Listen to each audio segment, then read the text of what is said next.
Vera, and it's time for some stories. Today, we're looking at 3 stories where reality went somewhere it shouldn't have. A man who shouldn't have been there. A writer no one could find. A woman who simply vanished. If you're drawn to the strange, the dark, and things that feel uncomfortably real, you're in the right place.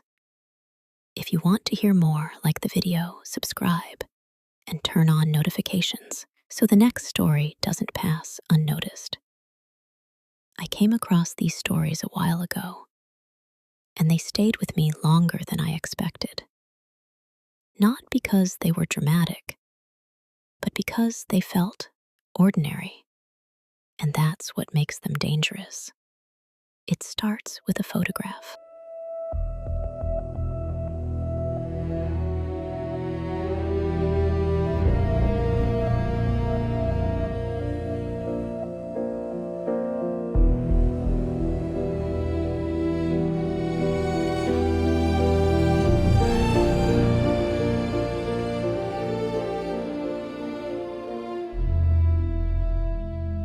I don't know why these stories find me, but they do.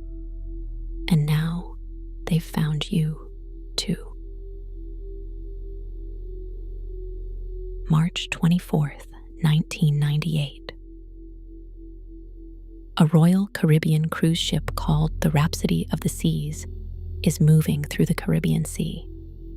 It is heading toward Curaçao, a small Dutch island off the coast of Venezuela, where it is due to dock in the morning. On board, roughly 2,000 passengers. Crew, a band called Blue Orchid, who have been playing every night. And Amy Lynn Bradley, 23 years old, from Chesterfield, Virginia. She has just graduated from Longwood University. She is about to start a new job. She has a new apartment waiting for her at home. She is traveling with her family, her parents, Ron and Illa, and her brother Brad, on a cruise that Ron won as a prize from his employer.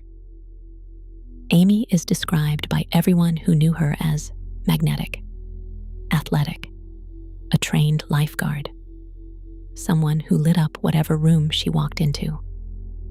She had been nervous about the trip. She had a fear of heights, and something about the scale of the ship made her uneasy. But she was excited. Her family was together. The weather was warm. That night, Amy and her brother Brad stayed up late. They danced at the ship's disco with the band, Blue Orchid, until the early hours of the morning.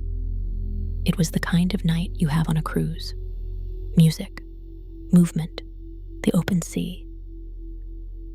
At around 3:40 in the morning, the ship's door lock system recorded Amy's keycard being swiped to enter the family's cabin. She was back, safe. Brad had already gone to bed. At 5:30 in the morning, Amy's father Ron woke up. He looked toward the balcony. Amy was there, asleep in a deck chair. He could see her. He went back to sleep. At 6 o'clock in the morning, Ron woke again. The chair was empty. Amy Bradley was gone. The family raised the alarm immediately. Ship security was notified. The captain was informed. The Netherlands Antilles Coast Guard launched a search. 3 helicopters, a radar plane, 4 days of covering the surrounding waters and cruise routes. Royal Caribbean chartered a private boat to continue looking. They found nothing. No body, no debris, no sign that she had gone over the side. The FBI was called in. Investigators stated plainly, there was no evidence that Amy had fallen overboard, been pushed, or chosen to jump. She was a trained lifeguard. Her family says she would not go near the ship's railing at any point during the cruise. She had a job to start, an apartment waiting. She had no reason to disappear. And yet, she was gone. What happened next, over the days and weeks and years that followed, is where Amy Bradley's case becomes something else entirely, something that does not fit neatly into any category. 1 month after Amy disappeared, her father Ron and her brother Brad returned to Curacao. They were approached by a cab driver who told them he had seen Amy the morning the ship docked, running through the parking lot, looking for a phone. He remembered her green eyes. He had seen the reward poster and recognized her. His account was never corroborated, but it was the beginning of something. A few months later, 2 Canadian divers claimed to have seen a woman they believed was Amy on a diving beach in Curacao. They didn't know she was missing at the time. They remembered her later. In January 1999, 10 months after Amy disappeared, a man named Bill Hefner, a Navy veteran, was at a bar in Curacao. A woman approached him. She told him her name was Amy Bradley. She said she had left the cruise ship to find drugs, and that she was now being held against her will. She looked frightened. Before Hefner could respond, 2 men appeared and led her away. He didn't report it until 2001. He didn't know she was missing. He was afraid of getting in trouble for where he'd been. In 2005, a photograph began to circulate. It showed a woman who resembled Amy, dressed in lingerie, being advertised on a website that offered sexual services in the Caribbean. Investigators pursued the lead. They were unable to confirm who the woman in the photograph was. That same year, a tourist named Judy Moorer said she saw a distressed woman in a store bathroom in Barbados who looked exactly like Amy. The woman said nothing. She left. Sightings, photographs, a name spoken in a bar. None of them confirmed. All of them documented. All of them pointing in the same direction. The last people known to have been with Amy before she returned to her cabin were the members of Blue Orchid, the band she and her brother had danced with that night. One member in particular, a bass player named Alistair Douglas, had been seen dancing with Amy in the early hours of the morning. Ship security footage confirmed this. He was one of the first people the FBI questioned. His polygraph was inconclusive. No evidence was found to charge him. He denied any involvement. Years later, his daughter Amika appeared in a documentary about the case. She said she had noticed things about her father after he returned from that voyage. That he had grown distant, that her mother had found a bag of photographs of white women, none of whom were her mother. She said she was not convinced her father had nothing to do with it. That is what she said. That is all that is known. No charges were ever filed. The theory that has persisted, the one that investigators, the FBI, and the Bradley family have returned to again and again, is that Amy Bradley was taken off that ship and forced into human trafficking. It is a specific kind of horror, the kind that doesn't resolve cleanly, the kind where the person is not gone in the way we usually mean, the kind where someone, somewhere, might know exactly where she is.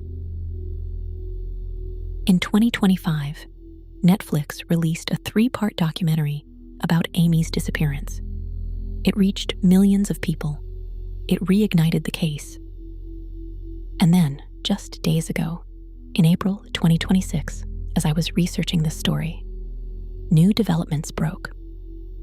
The FBI has raised its reward in Amy's case from $25,000 to $100,000.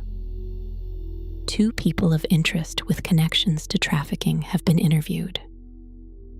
investigators believe they may have identified a specific trafficking network in the Caribbean with ties to the case.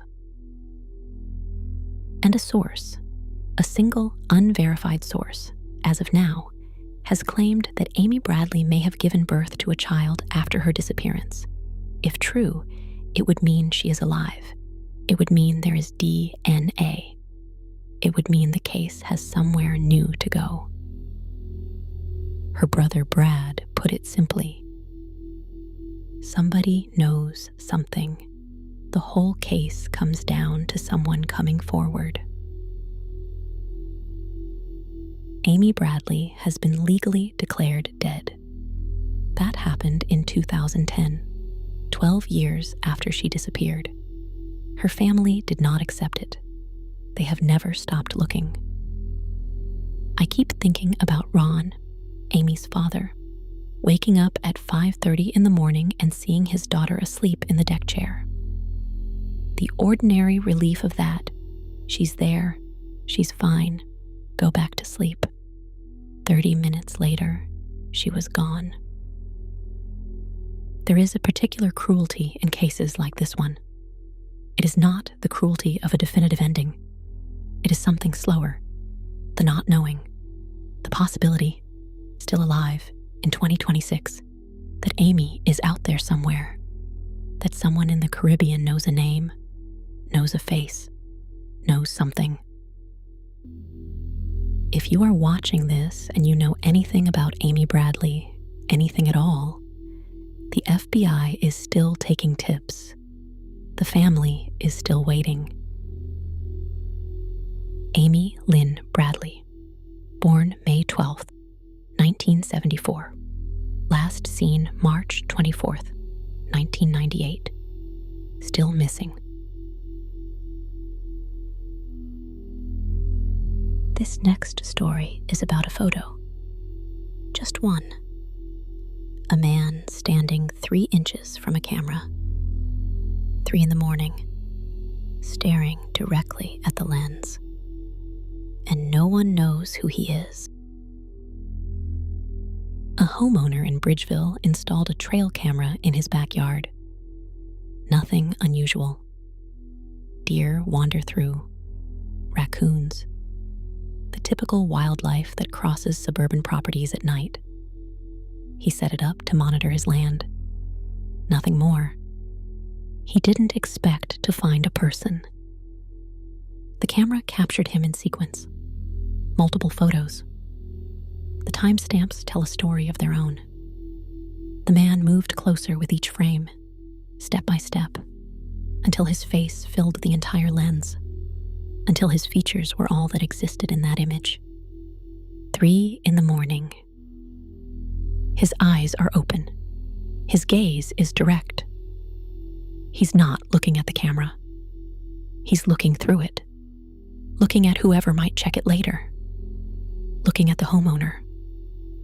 The man's expression doesn't change across the frames. No emotion, no urgency, just presence. Deliberate, patient. The homeowner never set up that camera to catch a person. When he reviewed the footage, his first instinct was to rationalize. Maybe it was a neighbor checking on his property. Maybe someone had gotten lost. Maybe there was an explanation that fit neatly into the world as he understood it. But neighbors don't appear in the middle of the night without warning. Lost people don't stare directly into cameras with that kind of stillness. The timestamps show the man standing there for minutes. Minutes. Not checking anything. Not searching for something he'd dropped. Just standing, facing the lens, waiting. The homeowner called the police. They came. They investigated. They reviewed the photos. And then they left without answers. No signs of break-in, no theft, no crime they could point to. A man had stood in a backyard in the middle of the night and looked at a camera. That's all. That's everything. But something about the calculation in that stare, something about the way he positioned himself, the way he knew exactly where the camera was pointed. He didn't stumble into frame. He didn't notice it by accident. He was looking for it. The photos spread online. People shared them. People debated.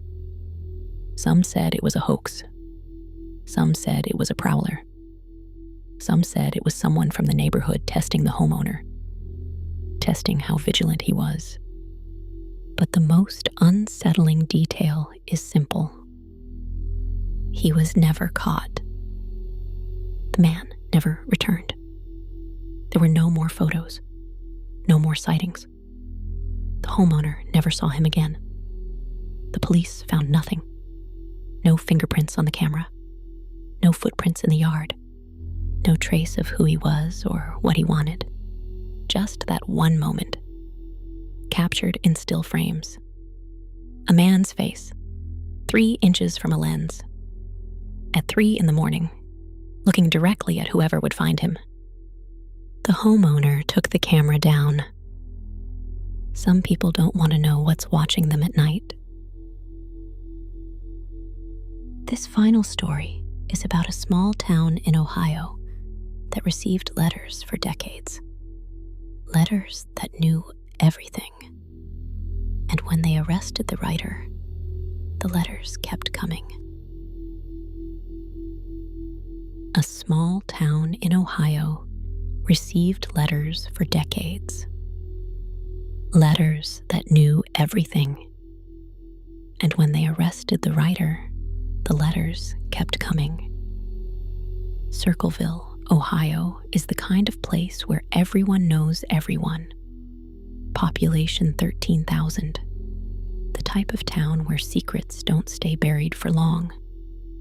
Or at least, that's what the residents believed. Until someone started writing about them. It began in 1976. A resident opened their mailbox to find a letter. Not addressed formally, not professional, just words scrawled onto paper. The letter contained personal information, intimate details, things about their life, things no one else should have known. The resident was shaken. They showed the letter to neighbors, to the police, to anyone who would listen. What was this? Who had written it?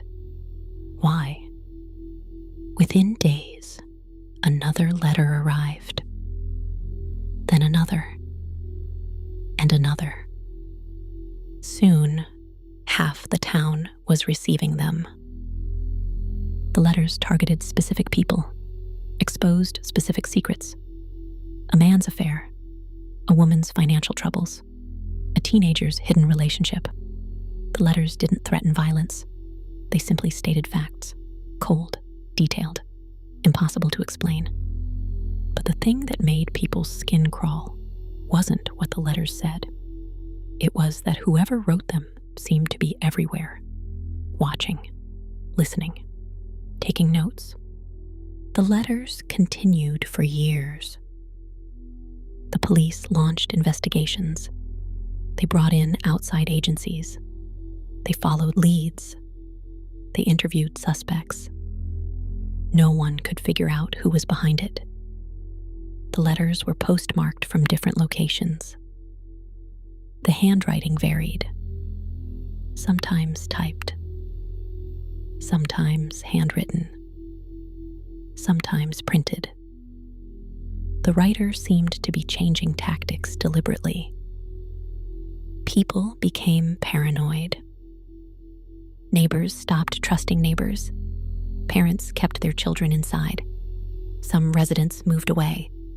The town that had been defined by its closeness became fractured. Everyone was a suspect.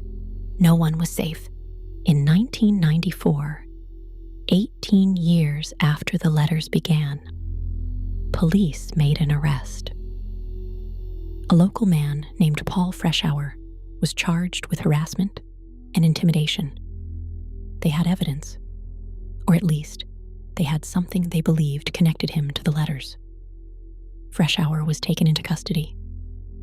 The town held its breath. Finally, an answer. Finally. It was over. Except it wasn't. While Freshour was in jail, awaiting trial, the letters kept coming. New letters. Same style. Same knowledge. Same intimate details about people's lives. People received them, photographed them, showed them to police. The letters were real. They were current, and they weren't coming from Paul Freshour. The prosecution fell apart. Freshour was released. The case went cold. And the town was left with a terrible realization. The writer was still out there. The writer had never stopped. And now the writer knew something else. The writer knew that they had blamed the wrong person. The writer knew that the town was desperate and afraid. More letters came. Some of them directly addressed the false accusation. The writer seemed to take satisfaction in it, in the mistake, in the wrongful arrest. The letters became more specific, more personal, more cruel, and still, no one could find out who was writing them. The letters continued into the 1980s. Some years there were dozens. Some years there were fewer. But they never completely stopped. Even when the media moved on. Even when the town tried to forget. The letters would return, reminding people, watching people. Decades of surveillance. Decades of exposure. And no explanation. Theories emerged. Some people believed it was a network. Multiple people. A coordinated effort. Others believed it was one person with an impossible knowledge of the entire town. A person with access. A person with connections. A person who was never caught because they were too close to the investigation itself. The most chilling detail is simple. In 2002, more than 25 years after the letters began, one arrived at a school bus driver's house. Inside the envelope was a handmade trap, a device designed to fire a bullet when the envelope was opened. A booby-trapped letter, not just harassment anymore, an attempted killing. The envelope was intercepted. No one was hurt, but the message was clear. The writer was escalating, or the writer was someone new, inspired by the original letters. The case has never been solved. To this day, the identity of the Circleville letter writer remains unknown.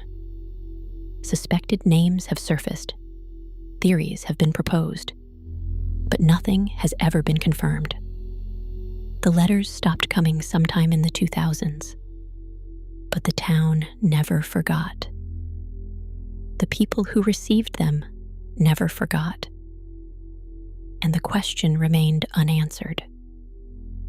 What kind of person watches a town like that? What kind of person knows everything and says nothing except through letters? What drives someone to maintain a secret like that for decades? To risk exposure, to risk arrest, to continue even after being falsely accused? The letters stopped, but the mystery didn't. What unsettles me most about these stories isn't what happened. It's how easily it could have happened to anyone. If these stories held your attention, a like lets me know. I'm Vera, and I thank you for listening.